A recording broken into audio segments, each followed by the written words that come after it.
Baik, terima kasih atas waktu yang telah diberikan kepada kami. Sebelumnya, terima kasih kepada Ibu dosen, Ibu Nikesut Etna Mulyastri SPD MPD, dan teman-teman yang saya cintai.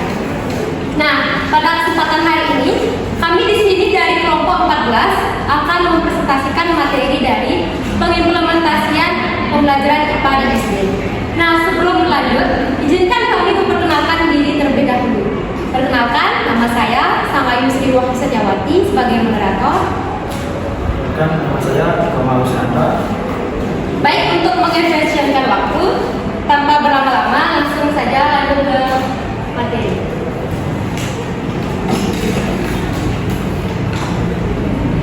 Pengertian IPA.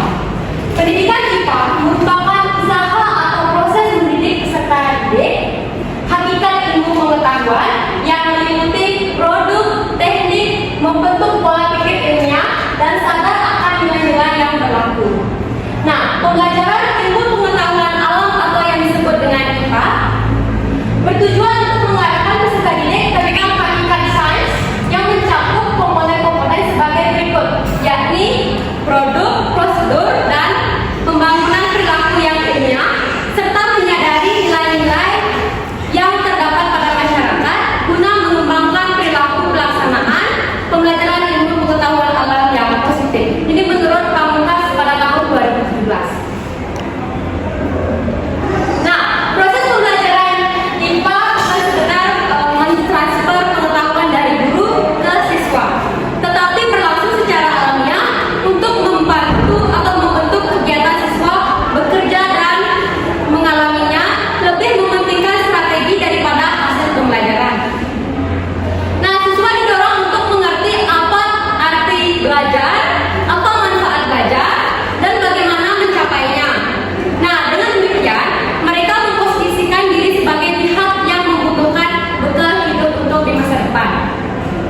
Nah, dengan demikian, maka perlunya pembelajaran kontekstual atau yang disebut dengan contextual teaching learning, yaitu pembelajaran yang membantu guru dalam mengkaitkan antara materi yang diajarkan dengan situasi dunia nyata. Nah, siswa dan mendorong siswa membuat hubungan pengetahuan yang dimilikinya dengan penerapannya dengan kehidupan mereka sehari-hari. Hal ini melibatkan 7 komponen utama pembelajaran efektif, yaitu konstruktivisme atau disebut dengan konstruktivism, bertanya atau questioning, menemukan atau inquiry, dan masyarakat belajar atau learning community, dan pemodelan atau sering disebut dengan modeling, serta refleksi yaitu reflection, dan penelitian sebenarnya yakni authentic assessment. Nah, implementasi pembelajaran IPA di sekolah dasar merupakan pengaplikasian kurikulum IPA. Nah, di tingkat sekolah dasar tujuan utama agar siswa memahami konsep awal dan keterkaitannya dengan kehidupan sehari-hari, serta memiliki keterampilan yang diperlukan dalam proses pembelajaran. Nah, implementasi IPA di SD meliputi sebagai aspek, yakni yang pertama, penggunaan media pembelajaran, membantu siswa memahami konsep IPA dengan menggunakan sebagai media, sebagai gambar, dan juga video, dan juga simulasi. Yang kedua yakni pembelajaran berbasis kearifan lokal, yakni mengaitkan IPA dengan kearifan lokal untuk meningkatkan kreativitas dan kualitas pembelajaran. Hal ini juga membantu mencegah kehilangan budaya setempat karena perkembangan zaman. Yang terakhir yakni pembelajaran berbasis karakter, yakni membangun siswa membentuk karakter religius dan mendirikan melalui pembelajaran IPA.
lebih tertarik dengan apa yang diajarkan. Yang kedua yaitu siswa lebih fokus dan terarah pada materi. Yang selanjutnya yaitu pengalaman terhadap pengajaran lebih diingat dengan baik oleh siswa. Nah, contohnya yakni siswa lebih diberi kesempatan untuk mempraktikkan apa yang sudah diajarkan. Nah, untuk materi selanjutnya akan disampaikan oleh rekan saya. Waktu dipersilakan. Metode tanya jawab. Metode tanya jawab adalah suatu teknik penyampaian pelajaran dengan cara guru mengajukan pertanyaan atau suatu metode di dalam pendidikan di mana guru bertanya sedangkan siswa menjawab tentang materi yang diperoleh. Contohnya, setelah guru selesai mengajar, guru memberikan kesempatan kepada siswa jika ada yang ingin bertanya. Di tempat itu ada metode ceramah. Metode pengajaran dengan cara menceramahkan atau menyampaikan informasi secara lisan kepada siswa.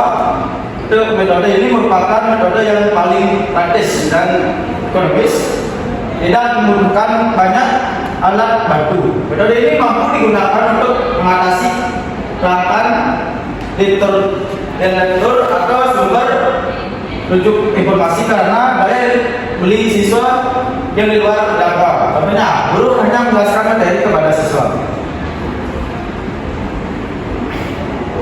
Yang kelima, metode pembelajaran eksperimen. Metode eksperimen adalah salah satu metode pembelajaran yang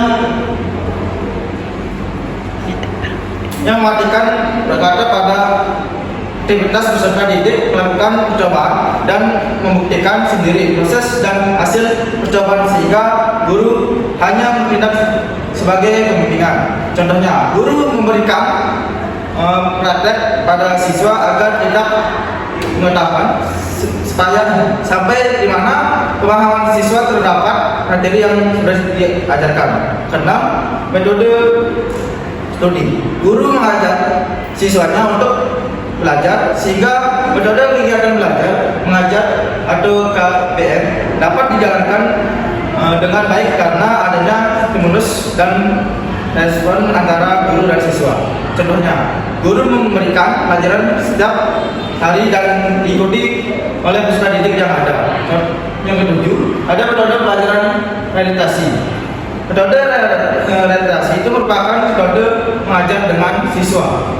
Diharuskan membuat rumusan tentang materi yang sudah disampaikan guru dengan menuliskannya pada kertas dan menggunakan bahasa sendiri. Contohnya, setelah selesai mengajar, guru memberikan penugasan kepada siswa yaitu membuat ringkasan atau pokok-pokok penting yang sudah mereka pahami.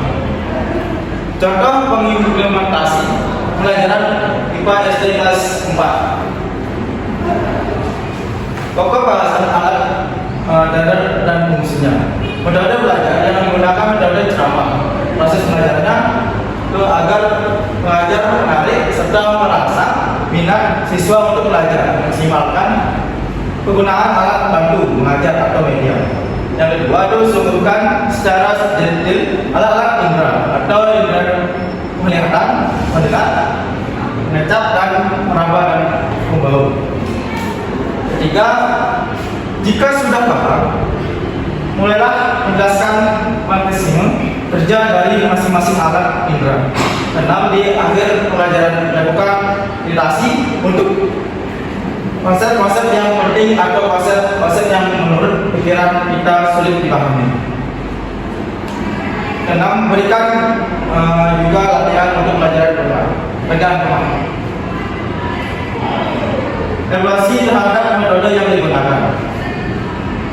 Berhasil jika ketika pelajaran berlangsung aktif dan seluruh siswa mendengarkan dan memberikan respon yang kritik terhadap simulasi yang diberikan. Berhasil jika fase perencanaan, fase pembelajaran sulit, unit dan fase kulminasi berjalan dengan lancar sesuai prosedur pembelajaran yang telah ditentukan dan mendapatkan hasil sesuai dengan tujuan pembelajaran. Kesimpulan, adaptasi pembelajaran IPA di SD atau sekolah dasar merupakan mengaplikasikan kurikulum IPA atau ilmu pengetahuan alam di tingkat sekolah dasar. Tujuan utama adalah agar siswa memahami konsep alam dan keterkaitannya dengan kehidupan sehari-hari, seperti memiliki keterampilan yang diperlukan dalam proses pembelajaran atau implementasi IPA di SD sangat penting untuk meningkatkan kemampuan siswa dalam memahami alam sekitar dan memiliki keterampilan yang diperlukan dalam kehidupan sehari-hari. Daftar Pustaka.